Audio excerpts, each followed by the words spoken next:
કચ્છના ભુજ શહેરમાં નાયબ મુખ્યમંત્રી હર્ષ સંઘવીના ભવ્ય રોડ શોનું આયોજન કરવામાં આવ્યું હતું। શહેરમાં રાજકીય માહોલ ગરમાયો હતો અને મોટી સંખ્યામાં લોકો રોડ શોમાં જોડાયા હતા।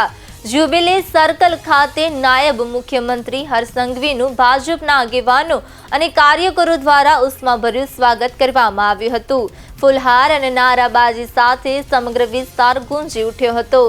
ત્યારબાદ હર્ષ સંઘવી ખુલ્લી જીપમાં સવાર થઈને રોડ શોમાં જોડાયા હતા અને માર્ગ પર ઉભેલા લોકોનું અભિવાદન ઝીલ્યું હતું।